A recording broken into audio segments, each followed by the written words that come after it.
lluvias de bendiciones. Estamos llenos de lluvias de bendiciones. Este día tan hermoso, precioso, lleno de vida. Agosto 23 de 2026. Hoy, domingo, 21 del tiempo ordinario. Ven, Espíritu Santo, bello, poderoso, que verdaderamente me llena de vida, me llena de amor. Y todos los días estamos pidiendo un fruto del Espíritu Santo hasta que no los aprendamos. Porque después que nos lo aprendamos, luego podemos ver cómo estamos caminando. Y si nos hace falta ese fruto, lo podemos pedir. Porque verdaderamente si estamos bautizados en el nombre del Padre, del Hijo y del Espíritu Santo, el Espíritu Santo está con nosotros. Depende de nosotros si queremos vivir con Él dentro de nosotros, dentro de nuestro corazón, para que desde dentro podamos vivir como Dios quiere. Y el fruto que vamos a pedir hoy es el fruto de la benignidad. Es verdaderamente el tratar amable, dulce, de manera sencilla a todas las personas en el mundo entero. Incluso a la que me hace mal, a la que me maltrata, a la que no me quiere, a la que me odia. Incluso, Señor, por favor, danos ese fruto de la benignidad, porque verdaderamente la necesitamos para llevar las cosas como Dios quiere, en calma, con dulzura, con amor, porque verdaderamente ese es un fruto que no tenemos. Ese es un fruto que viene del Espíritu Santo. Que así sea. Ven, Espíritu Santo, para poder reflexionar Isaías, capítulo 22, de 19 al 23. Esto dice el Señor Senat, mayordomo del palacio: te echaré de tu puesto, te destituiré de tu cargo. Aquel mismo día llamaré a mi siervo, a Eliacim, el hijo de Hilcías. Le vestiré tu túnica, le ceñiré tu banda y le traspasaré tus poderes. Será un padre para los habitantes de Jerusalén y para la casa de Judá. Pondré la llave del palacio de David sobre sus hombros. Lo que él abra, nadie cerrará. Lo que él cierre, nadie abrirá. Lo que fijare como un clavo en un muro firme, será un trono de gloria para la casa de su padre. Verdaderamente vemos esta cita bíblica y la reflexionamos, porque en ellas nos está diciendo que sí es verdad. Podemos creer que verdaderamente Dios ha permitido que en su reino haya un mayordomo. Y ese mayordomo Dios lo ha proclamado también en el Nuevo Testamento. Recuerde que el reino de los cielos es el reinado de David. Y en el reinado de David hay un rey. Y luego del rey está el mayordomo. Y cuando no está el rey, el mayordomo es el que verdaderamente está dispuesto para abrir, cerrar, para claramente llevar todas las cosas cuando el rey no está. Y verdaderamente será llamado Padre, aquí lo dice claro, será llamado Padre de los habitantes de Jerusalén. Desde aquí, desde el Antiguo Testamento, vemos el papado. Ese es el papado, ese es el papa que está ahí claramente en el camino de Dios, que está claramente en la palabra de Dios, que está claramente como nosotros lo proclamamos. Le llamamos Padre, aquí también le llama Padre. Es el mayordomo, el cual le ha dado unas llaves. Y gracias a que tiene esa llave, puede abrir y cerrar. Se viste de vestidura. Es claramente quien está mandando cuando el rey no está. Ahora, visiblemente ahora mismo, ¿está Jesucristo? ¿Lo podemos ver a Jesucristo en carne? Bueno, lo podemos ver y lo podemos comulgar en la Eucaristía. Pero verdaderamente como hombre, como Él vino, y como hombre como nosotros, verdaderamente está a la derecha del Padre. Y su reino verdaderamente está en nuestros corazones cuando aceptamos la palabra de Dios. Y ese reino se hace claridad en la iglesia. La iglesia es el reinado de Dios. De tal manera que ahí está su mayordomo. Y ahí está claramente su primer mayordomo, que fue Pedro. Y ahora mismo claramente visible ante todos, el Papa León XIV. Por eso, claramente, nosotros no caemos en cisma, que significa negar que el Papa verdaderamente es quien nos debe guiar al cielo. Porque ha sido dispuesto por Dios. Se lo dice claramente el Señor, y tú lo puedes buscar. Se lo dice el Señor a todos los discípulos, a los 12 discípulos. Le dice a Pedro, a ti verdaderamente, en ti verdaderamente yo rogaré. Porque tú pecarás, pero tú cuando vaya y venga, yo rogaré por ti para que tú confirmes a tus hermanos. El único que puede confirmar a los hermanos es Pedro. El único que nos puede confirmar es el Papa León XIV. Por eso leemos por él, oramos por él. Y oramos para que todos sean fieles a él. Porque no porque él quiere, ni porque él lo dispuso, sino que ha sido Dios quien lo ha elegido para que verdaderamente nosotros seamos guiados como Dios quiere. Para que no caigamos en cisma. Para que verdaderamente nosotros aceptemos la doctrina que viene de Dios.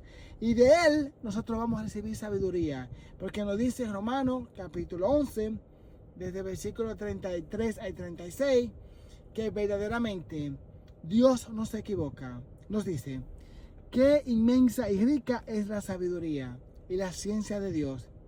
Qué impenetrables son sus designios, incomprensibles sus caminos.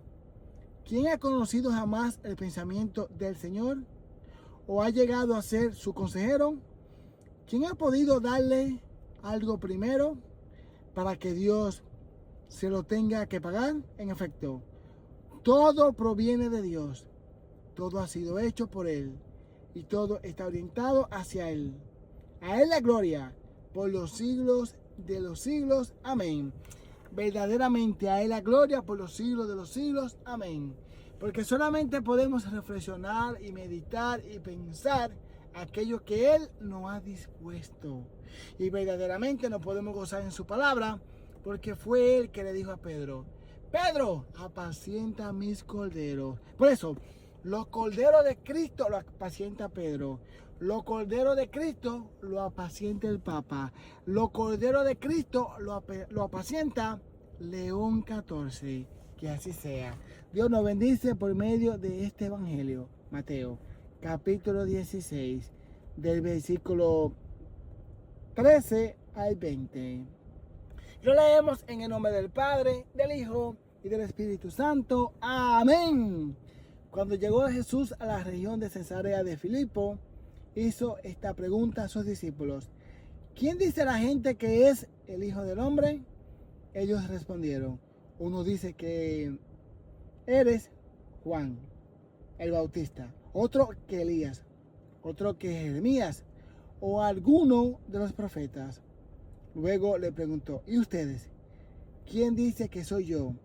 Pedro tomó la palabra y le dijo, tú eres el Mesías, el Hijo de Dios, vivo. Jesús le dijo entonces, dichoso tú, Simón, hijo de Juan, porque esto no te lo ha revelado ningún hombre, sino mi Padre que está en los cielos. Y yo te digo que tú eres Pedro, y sobre esta piedra edificaré mi iglesia. Los poderes del infierno no prevalecerán sobre ella. Yo te daré las llaves del reino de los cielos. Todo lo que ates en la tierra quedará atado en el cielo. Y todo lo que desates en la tierra quedará desatado en el cielo. Y les ordenó a sus discípulos que no dijeran a nadie que él era el Mesías. Palabra del Señor. Gloria a ti, Señor Jesús. Ven, Espíritu Santo, verdadero, poderoso, que me llena y me llena del gozo que viene de Dios, que significa la alegría. Y ese es el fruto que vamos a pedir hoy. El fruto de la alegría, el fruto del gozo, que es profundamente nace en nuestra alma, porque es Dios que viene a nuestra alma. Y verdaderamente lo vivimos cuando nos alegramos de la presencia de Dios. Cuando nos alegramos porque vamos en el camino de Dios. Cuando nos alegramos porque hemos decidido poner en primer lugar a Dios. Hemos decidido que lo que reina en nosotros es Dios. Por eso estoy dispuesto a pedirlo todo. Mi alegría es pedirlo todo para caminar con Cristo. Mi alegría es encontrar un vacío tan grande en mi corazón que nada me llene, que nada, los placeres, ni nada lo que hay en esta tierra me llene. Y que haga profundamente un vacío tan hondo en mi corazón para que verdaderamente no tenga otra decisión que buscar a Dios. Porque verdaderamente quien encuentra ese vacío, encuentra a Dios. Pero quien se siente lleno del mundo, lleno del demonio, lleno de la carne, lleno verdaderamente de los atrasos en el mundo, verdaderamente no cabe Cristo. Tiene que verdaderamente pedirle a Dios que lo vacíe, que verdaderamente encuentre ese vacío, que nada me sacie, que solamente tú me sacies. Por favor, Señor, danos el don del gozo, que así sea. Vemos como Dios nos habla en nuestro corazón, y hablándonos en nuestro corazón, verdaderamente nos pregunta, ¿qué dicen de Jesús en el mundo? Y verdaderamente hay una confusión grande, grandísima. ¿Cuántos protestantes en el mundo entero hablando herejías, hablando tantas cosas de Dios, y ninguno se pone de acuerdo? Hay muchas cosas que hablan de Dios por todos los lados y verdaderamente nos quedamos impresionados. Pero verdaderamente Él nos pregunta personalmente a nosotros, como le hizo la pregunta a Pedro: ¿y ustedes qué dicen? Y verdaderamente algo que todos creemos, todo aquel que dice que es cristiano cree que Jesucristo es el Mesías, que verdaderamente Él es el Hijo de Dios vivo. Bueno, algunos, porque cuando muchos leen Hijo de Dios, están diciendo que Él no es Dios. Pero nosotros creemos que cuando decimos que Él es el Mesías, que Él es el Hijo de Dios, lo creemos como lo creyeron los judíos. Porque cuando Jesús se declaraba como Hijo de Dios, los judíos entendían que Él se estaba presentando como Dios. Por eso lo mataron y porque supuestamente Él violaba el sábado. Pero vemos claramente que Dios quiere ir al fondo de nuestro corazón. Porque Dios quiere que entremos al reino de los cielos. ¿Y de qué manera entramos en el reino de los cielos? Obedeciendo a Dios. No hay otra manera que podamos entrar en el reino de los cielos. Entonces lo dice Él. No claramente lo declara luego en el tiempo de Constantino, en el año 300, vamos a decir en el siglo IV. No es Constantino que declara esto y dice: oh, la iglesia católica, soy yo que la formo y de esta manera soy yo que la conllevo y soy yo que fundo la iglesia. No, lo dice Cristo, verdaderamente. Lo dice en Pedro. Dice: a ti, Pedro, y yo te digo que tú eres Pedro. Y Pedro significa piedra, porque verdaderamente en Juan capítulo 1, versículo 42, Jesucristo le cambió el nombre a Pedro. Si verdaderamente queremos ir al cielo, si verdaderamente queremos analizar la palabra, tenemos que hacernos esa pregunta: ¿por qué Jesús le cambia el nombre a Pedro? ¿Por qué se lo cambia? ¿Por qué le pone piedra? ¿Y por qué si leemos en la misma carta de Pedro, nos dice que todos somos piedra?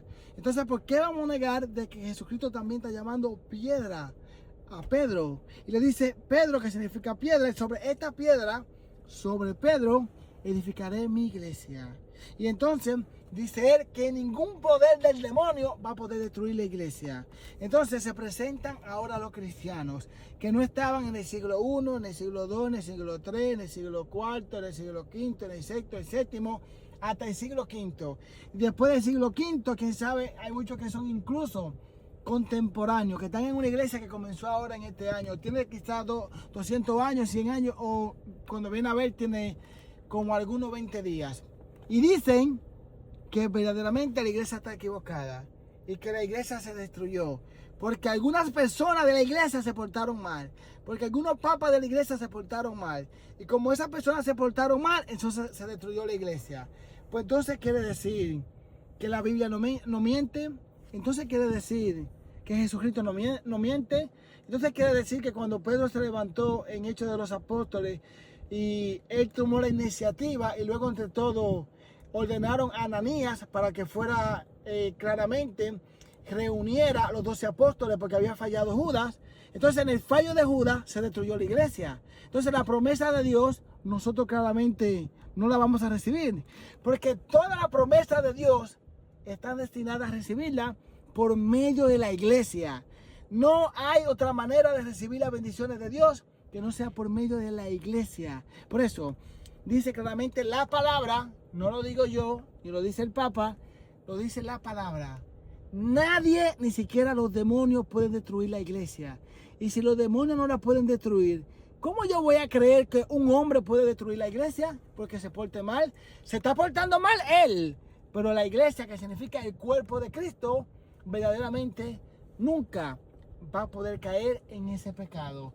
Porque su cuerpo es inmaculado. Su cuerpo es entregado y ofrecido para nuestra salvación. Y el magisterio de la iglesia, aunque haya personas que se equivoquen, la doctrina nunca se va a poder equivocar, ni se ha equivocado. Porque verdaderamente cuando uno habla con los protestantes y habla de la Biblia, y habla con una persona que lee la Biblia y habla de la Biblia, ellos no quieren hablar de Biblia.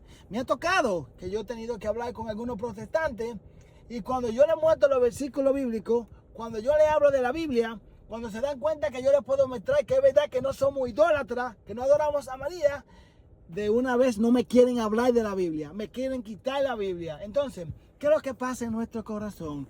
Lo que pasa es que hay un anticatolicismo, y cuando yo voy con ese anticatolicismo a leer la Biblia, a leer la palabra de Dios, cuando voy a leerlo, lo que quiero decir, que no diga iglesia católica por ningún lado, que no diga iglesia católica por favor por ningún lado, pero lamentablemente es la que viene de Cristo, es donde recibimos todas las bendiciones, y es verdaderamente de donde ha venido a recibir a todos aquellos que quieren ir al cielo. Porque solo la iglesia católica tiene santo.